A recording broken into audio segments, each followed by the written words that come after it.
लड़की के शादी तय हो गई।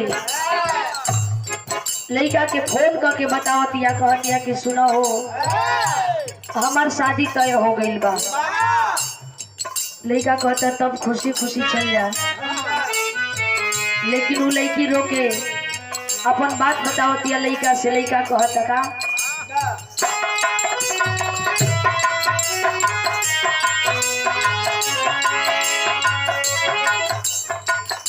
पगली के भइल बाटे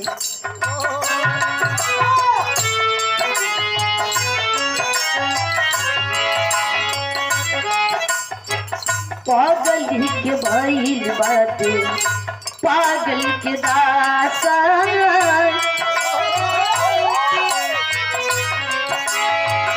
आज हमरा पता चलल प्रेम के भाषा। पागल के दासा प्रेम के भाषा।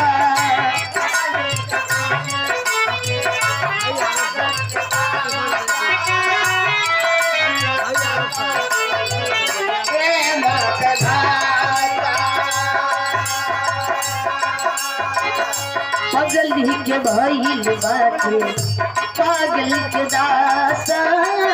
आज हमरा पता चलल प्रेम के भाषा। हमसे मिले खातिर रोते रोते आइल बाड़ी।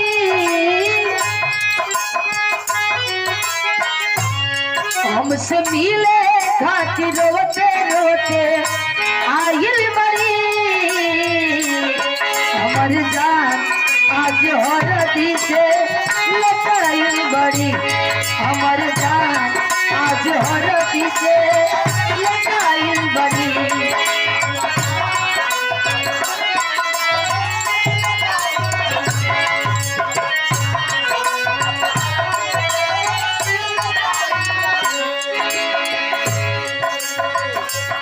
हमसे मिले खाती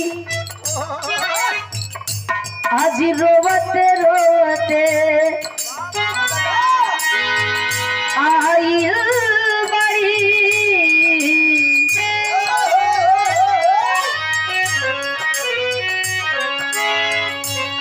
हमसे मिले खातिर रोवते रोते आइल बड़ी। हमर जान आज हरदी से लटाइल बड़ी। हमर जान आज हरदी से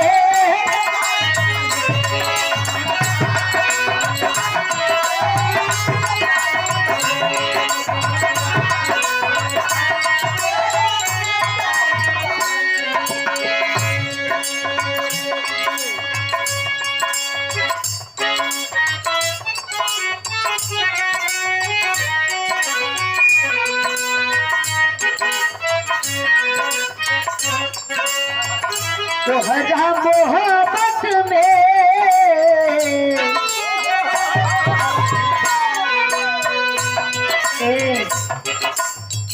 तोहरा मोहब्बत में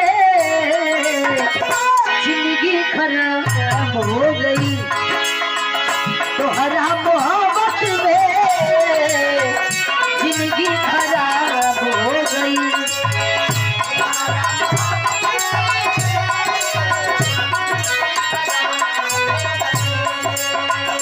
तेरी मोहब्बत ने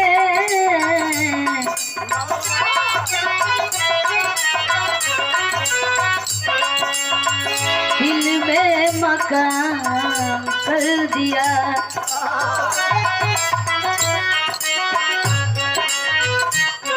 और दादा जिसके प्रापों में कोटि कोटि बंदे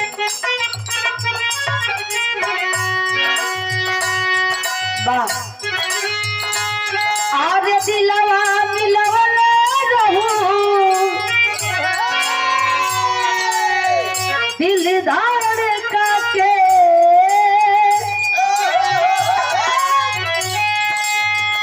फिर काहे चल गइलू हथवा छोड़ा के।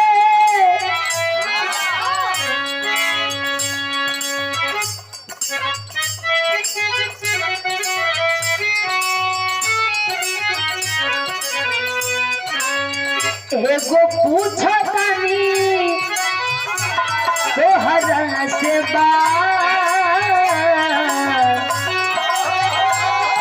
एगो पूछो तानी तोहरा से